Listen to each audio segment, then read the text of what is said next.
একটি অভিশাপের কারণে মেয়েটি 1000 বছর ধরে বরফে জমা ছিল। যখনই তার খোঁজ পাওয়া গেল, তাকে সেখান থেকে উদ্ধার করা হলো। 1000 বছর অতিবাহিত হওয়ার পরেও তার শরীর ছিল অপূর্ব সুন্দর।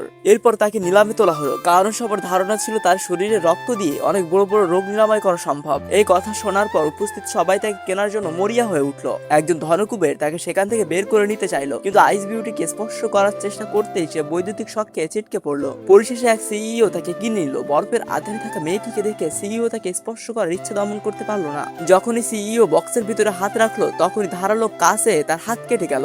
সিইওর আঙুলের রক্ত সেখানে লাগার সাথে সাথেই 1000 বছর ধরে ঘুমিয়ে থাকা মেয়েটি হঠাৎ চোখ মেললো। সে ধীরে ধীরে বরফের আবরণ থেকে বেরিয়ে এলো। সিইও তার অলৌকিক সৌন্দর্য দেখে অবাক হয়ে গেল। আইস বিউটি সিইওর দিকে হাত বাড়িয়ে তাকে আলিঙ্গন করতে বলল। সিইও পরম মমতায় যাকে কোলে তুলে নিল, নিজের বাড়িতে নিয়ে গেল। এরপর সিইও অনুধাবন করলো যে তার দুরারোগ্য ব্যাধি সারানোর জন্য আইস বিউটির রক্তের প্রয়োজন। আইস বিউটিও হাসি মুখে নিজের হাত বাড়িয়ে দিল। ঠিক তখন সিইওর বুকে প্রচন্ড যন্ত্রণা শুরু হলো। আইস বিউটি তার রোগ সারানোর জন্য দ্রুত নিজের হাত কাটতে গেল, কিন্তু সিইও তাকে বাধা দিয়ে তার হাত চেপে ধরলো আর স্পর্শ করতে সিইওর বুকের ব্যথা কমতে শুরু করলো। এরপর থেকে সিইও সিদ্ধান্ত নিল যে আইস বিউটিকে সে সারা জীবনের জন্য নিজের কাছে রাখবে। সে তার একটি সুন্দর নাম দিল জেনিফার। বাইরের মানুষ যখন জানতে পারলো আইস বিউটির রক্ত দিয়ে মরণ ব্যাধি সারানো হয়, তখন তাকে অপহরণ করার ষড়যন্ত্র শুরু হলো। কিন্তু আইস বিউটি তার বিশেষ শক্তি প্রয়োগ করে সবাইকে এক ঝটকায় মাটিতে আশ্রয় ফেললো। সে বুঝিয়ে দিল অপহরণ তো দূরের কথা, তাকে স্পর্শ করার দুঃসাহস যেন কেউ না দেখায়। বন্ধুরা, পার্ট 2 দেখতে হলে ভিডিওতে লাইক দিয়ে চ্যানেলটি সাবস্ক্রাইব করে দিও আর কমেন্টে পার্ট 2 লিখতে ভুলো না।